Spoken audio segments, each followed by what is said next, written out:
Hey everyone! So tonight I'm going to be talking to you guys about how the core relates to the pelvic floor. That's the thing that won this week's poll, and I'm excited to get into that with you.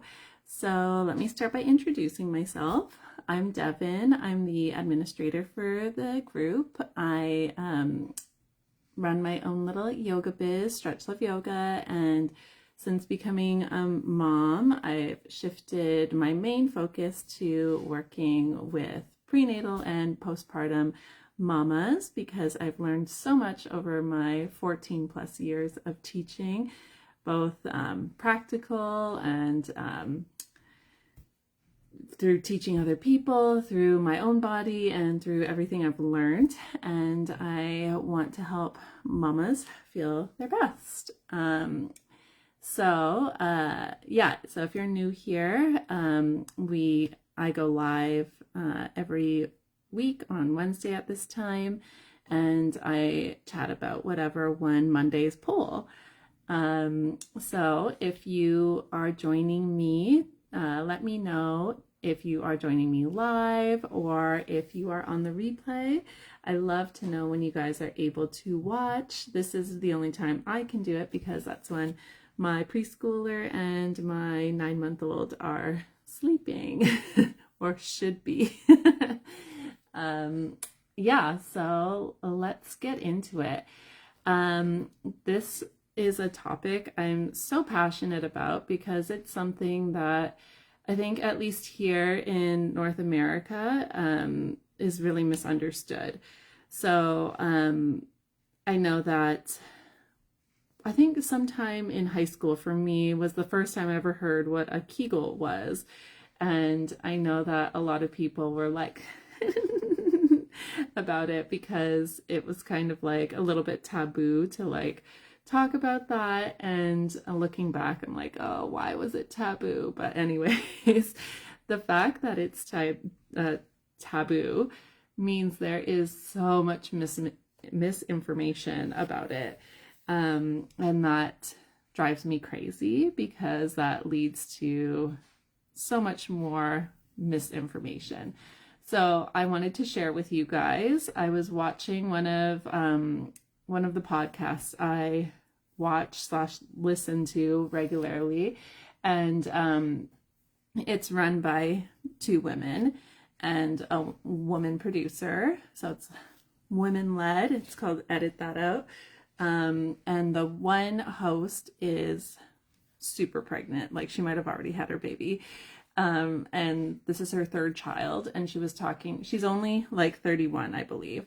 And she was talking about how, they were talking about relatable stuff, and, trying to demystify some things. And she was like, I sometimes I'm worried when I sneeze, and like, honey, I'm not going on a trampoline anytime soon. And I was like, oh, sad. Like, I know she's pregnant, but she was talking about in general, even when she's not pregnant, because this is the third child she's had and her body is just, this is the third child she's going to have or has had. I don't know yet. And she was talking about how like at her age, like this is just how it is. And that made me so sad because so many people think that.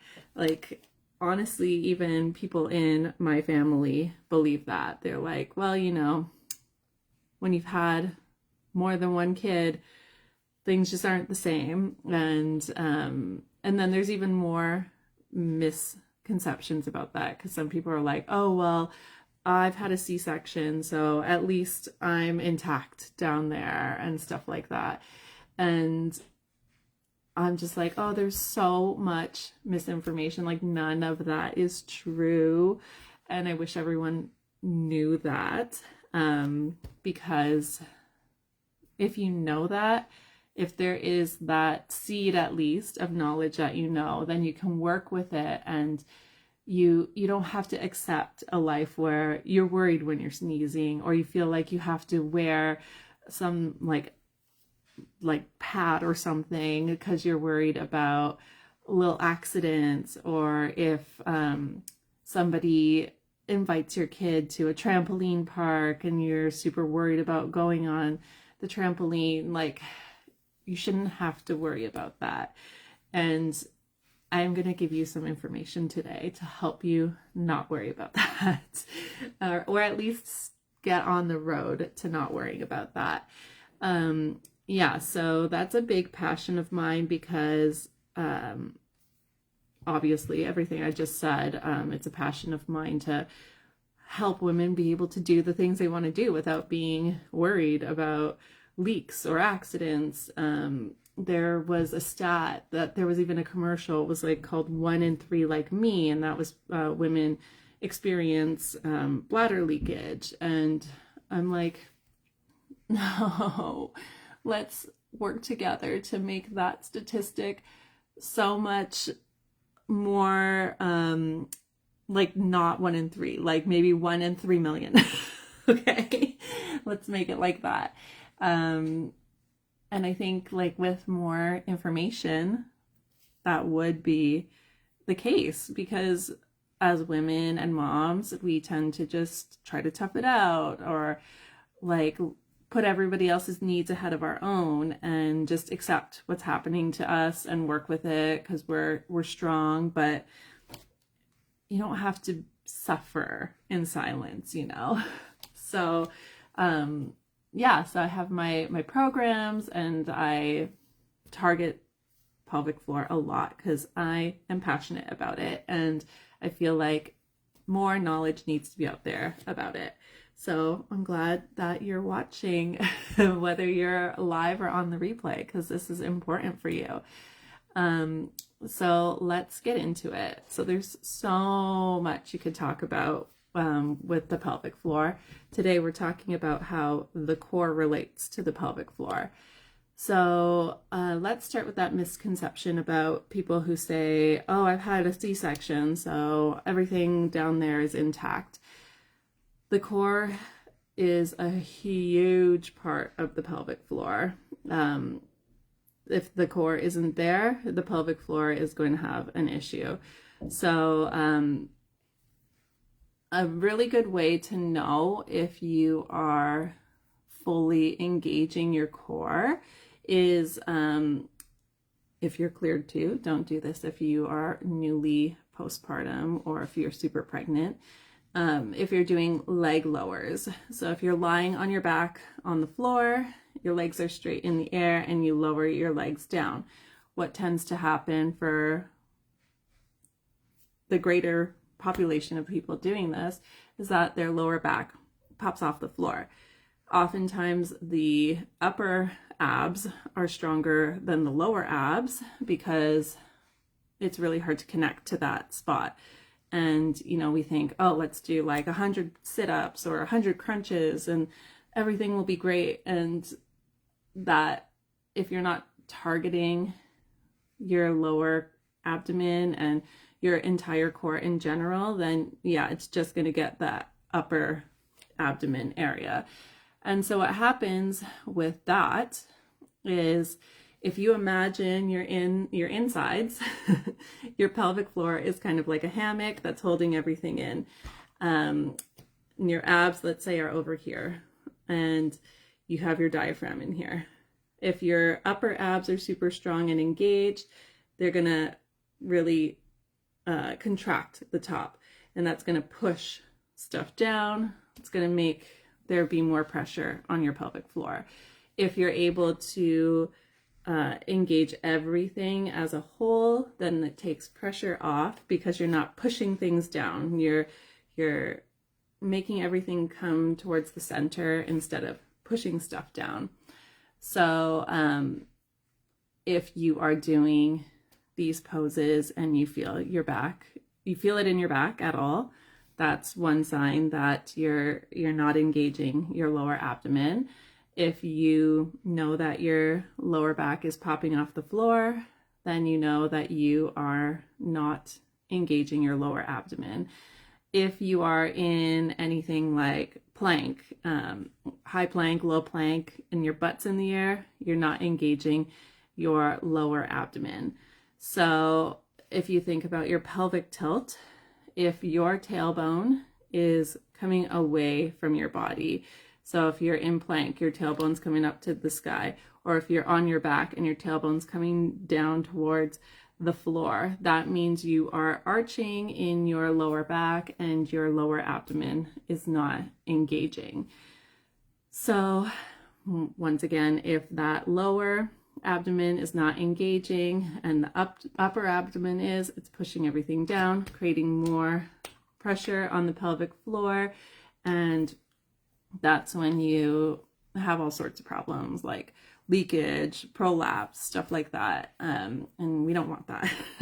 That's when you become that statistic, and we don't want to be that.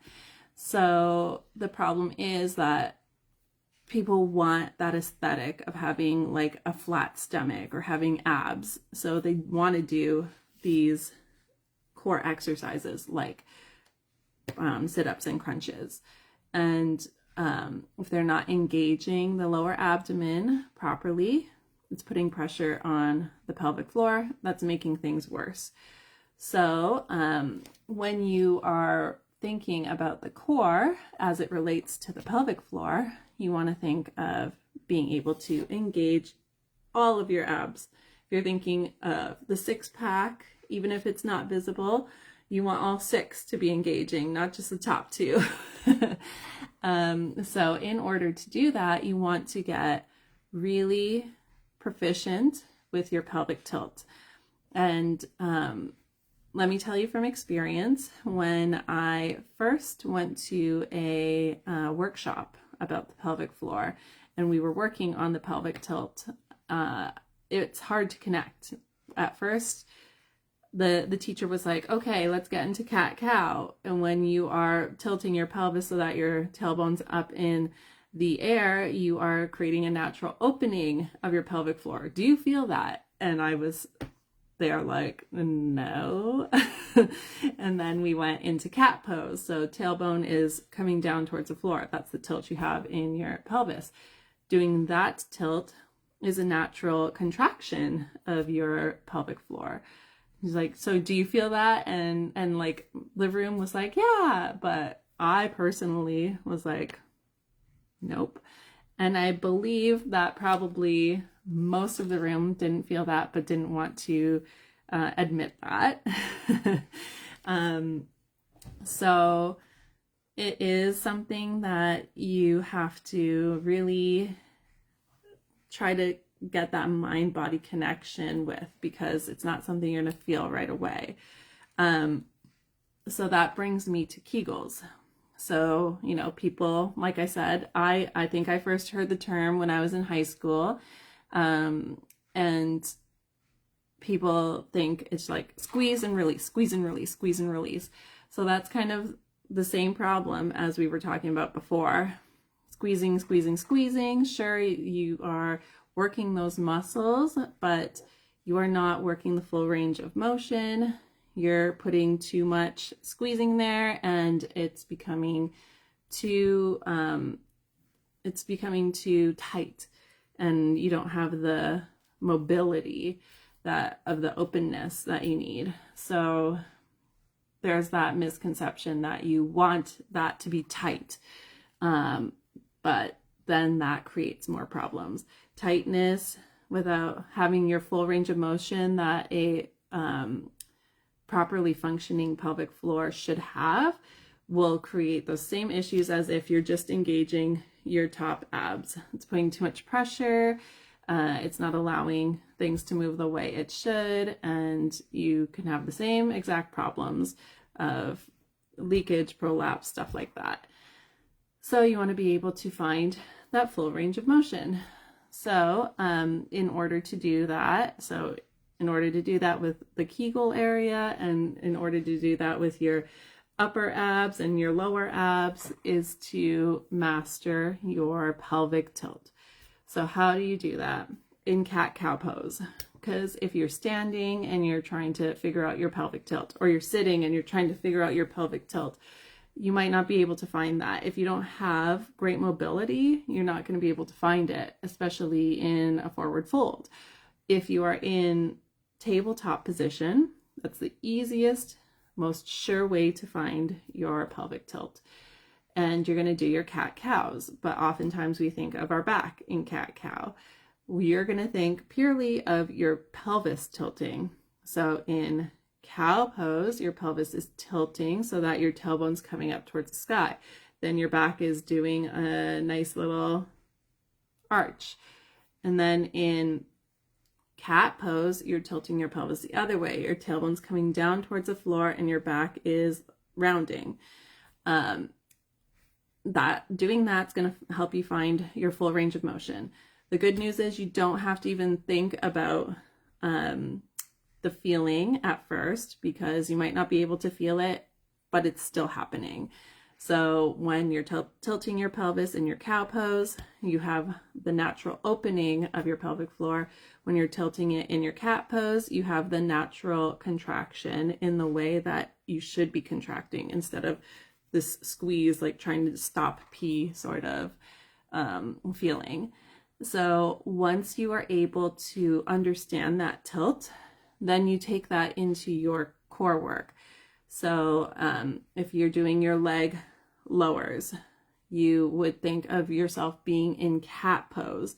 So because you're on your back, it's like you've flipped over your cat pose. You're trying to think of that rounding. You're trying to think of your tailbone coming up towards the sky now because you are flipped over. And that's going to engage your lower abdomen and keep your whole core safe and your pelvic floor safe. And then you would lower your legs down as much as you can without your back popping off the floor. Now that's where our ego comes in, because maybe you were doing leg lowers before and you were doing them without optimal alignment and your back was popping off the floor. You have it in your head that I was able to get my legs all the way down. That was a better pose. But it isn't, because your back's popping off the floor. So you are keeping the engagement of your tailbone coming towards the sky and your back completely pressed into the floor as your legs come down. And maybe you only come down to 45 degrees. It's a better engagement. It's a better core work. It's a better everything all together than letting your legs come down and popping your back off of the floor. And in your plank, this one can be tough because you might feel like you are in a perfect line, but your butt's way up in the air. So you might need a mirror for that. In that pose, you're thinking of your tailbone coming down towards the floor. Just like in cat pose, you're in the same plane of existence instead of being on your back, right?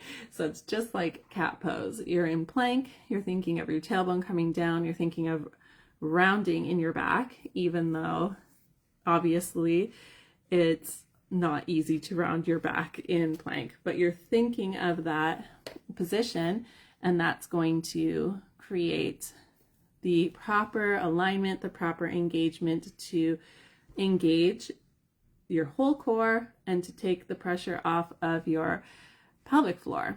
When your whole core is engaging, when you have that tilt and your tailbone's coming down, your pelvic floor is naturally engaging instead of stuff pushing on it and it failing, right? So let's review that if that was a lot of information and you've already forgotten what I've said. So the pelvic floor is the hammock that holds all the stuff in. Here's your abs. You have your upper abs and your lower abs. When you are not in control of your pelvic tilt, you are likely just engaging your upper abs, which contracts stuff up here. If you're not engaging your lower abs, that puts all the pressure on the pelvic floor, and that's when things happen like bladder leakage, prolapse, things that don't feel good, things that make you that 1 in 3 statistic that you don't want to be. So you get that control of that pelvic tilt, doing it through cat-cow pose, understanding that cat pose, you are tailbone towards the floor, lower abdomen is engaging. Cow pose, your tailbone's towards the sky, pelvic floor is opening. When you have that locked in your mind, in your muscle memory, then you take that into your core work. You have your tailbone coming down towards the floor if you are in planks. You have your tailbone coming up towards the sky if you are on your back, and that keeps your lower abdomen engaged in a safe way, and that makes sure all of your abs are engaged and that your pelvic floor is naturally contracting in a healthy way.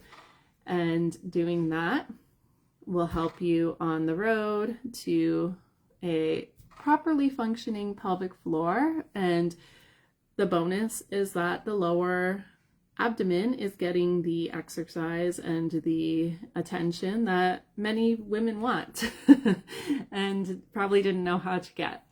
So keeping all of that in mind, I had mentioned before about my programs. So I have a prenatal yoga program, Mommy Yoga Prenatal Edition, that I filmed when I was pregnant with my little guy. The program has classes for each trimester, which correspond to things that are going on in your life in those trimesters and to help you get through it. It also contains breathing exercises, which is super helpful for pregnancy, delivery, and all of that. And meditations, which can be super helpful when you have a million things running through your mind, stressing you out when you're pregnant and shouldn't be stressed out. And then I am going to be doing a live version of my postpartum edition, so Mommy Yoga Postpartum, and that's going to have classes that are geared towards you, the mom, not mommy and baby, because almost every postpartum yoga you can find in your local area is going to be mommy and baby, and it's not focusing on the mom, stuff like pelvic floor. It's focusing more on the connection between mom and baby, which is lovely, but I want to help you, the mom, and not the connection between you and your baby, because that's super important, but you can find that anywhere.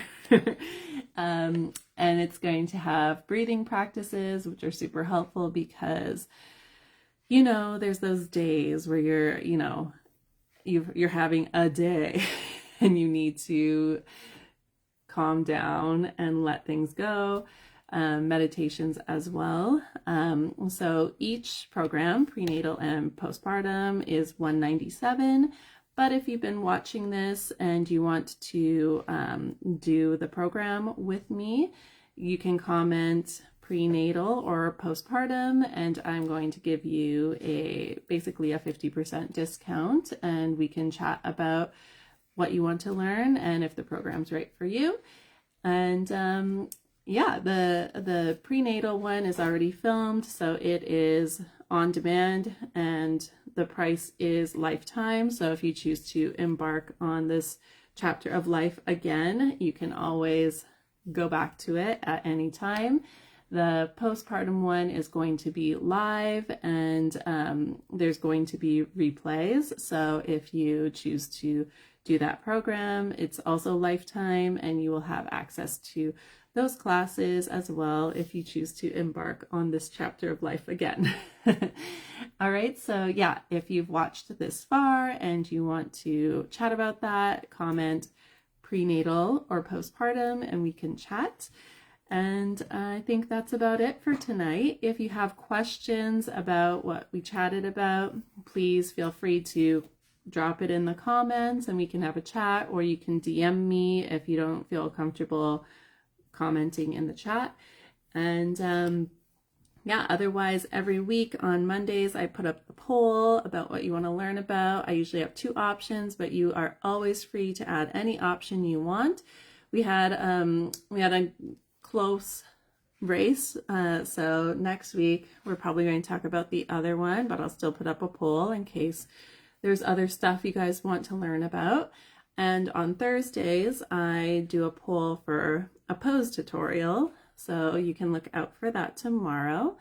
And I'm also, if you were unaware, I have a email list, and I'm going to be doing a weekly roundup, and where I'm going to be sending you links of stuff that you may have missed, like this live that I'm doing, resources, and all that fun stuff.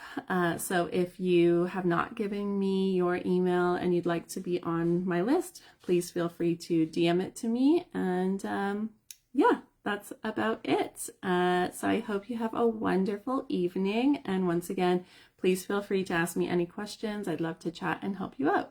I want to help you feel your very best so that you're not that 1 in 3 statistic. All right, have a great night, and I will see you next time. Bye.